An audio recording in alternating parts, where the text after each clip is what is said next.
It's the mid-1990s and the X-Men are the hottest thing since Hammer Pants and sitcoms about white people. Having kicked off the decade by starring in the best-selling comic book of all time and riding high on the success of the animated series, not even a trip to Pizza Hut was safe from an outbreak of Mutant Mania. And with that came toys, trading cards, and yes, video games. By 1996 there had already been a slew of games starring Marvel's team of Merry Mutants, but there was one that got away. Well, actually there was two, because there was one for the 32X as well. But forget about that, because my name is Josh, you're watching Panels to Pixels, and this is the story of X-Women, the Sinister Virus.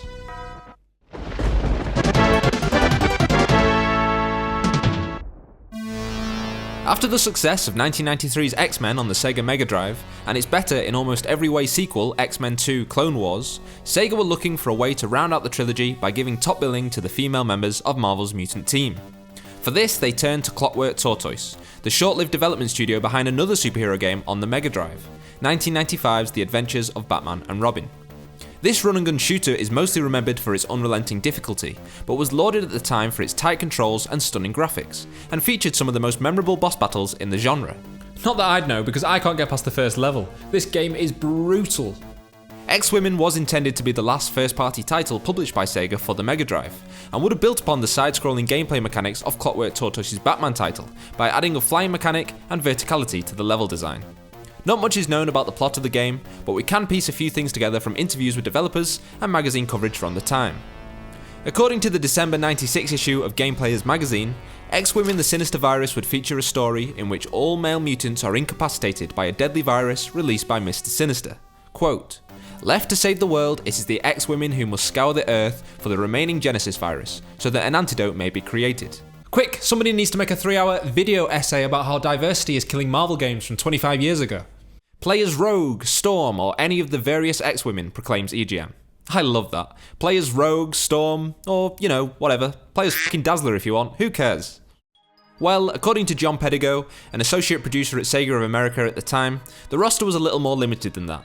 The main playable characters were Storm, Jean Grey, and Rogue, with each having their own unique attacks. These abilities range from being able to summon lightning with Storm, to being able to pick up objects and throw them with Jean's telekinetic powers. A July 96 issue of UK-based magazine Computer and Video Games also makes mention of the relatively obscure Genesis and the Dark Riders as potential villains in the game. It's possible that this was based on confusion around the aforementioned Genesis virus, or possibly even the fact that the game was a Sega Genesis title. Welcome to games journalism in the 90s. Just make shit up, because what are you going to do? Google it?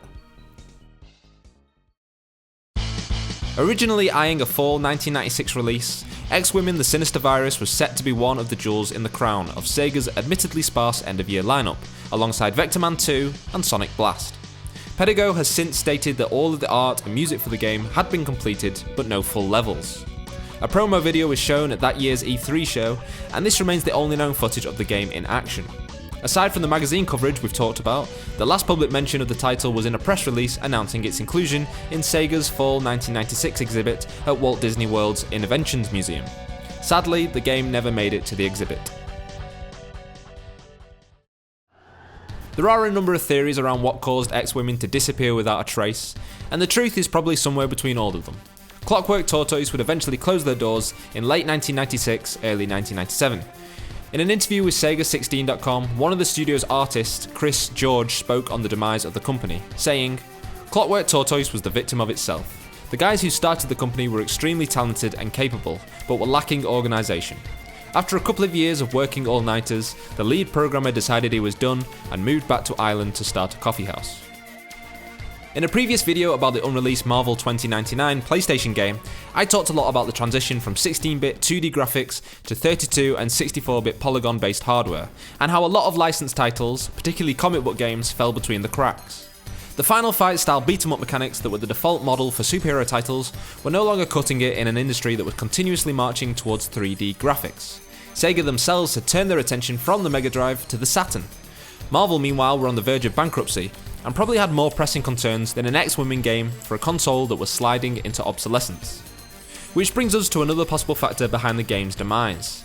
It's worth remembering that 1996 also saw the release of Tomb Raider, and up to that point, video games starring female protagonists were considered a hard sell by publishers.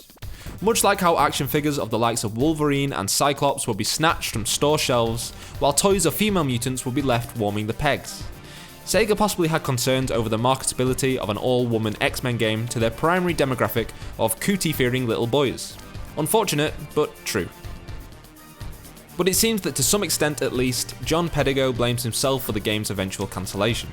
In a 2013 interview, he suggests that, "As a producer, I failed, because I became too good of friends with Clockwork. You can't get too close to developers as friends. It takes the relationship in a direction that is not good for the project. We were going to raves and partying together outside of work, and I lost my status as a client. And when shit hit the fan, I got no response on my threats. I got a lot of interference from my main programmer, John O'Brien's wife. I think the pressure of following up the Batman title was too much for the guy, and they never hit one milestone. Cleverly, the coding was done in assembly, which made it almost impossible to find another programmer to work on it." And while Pedigo states that he did own a prototype build of the game which has since degraded beyond playability, he has heard that there is a director's cut of X-Women the Sinister Virus out there somewhere. Who knows, maybe one day we'll get to see what could have been. Thank you for watching this video. Don't forget to like, comment, write me a postcard, lend me a $5, invite me over for dinner, you know, the usual stuff. If you want to see more stuff like this, then definitely subscribe to Panels to Pixels, and you can check out my previous video on the cancelled Marvel 2099 PlayStation game. Alright, until next time, take it easy, and I will see you in the next video. Bye bye!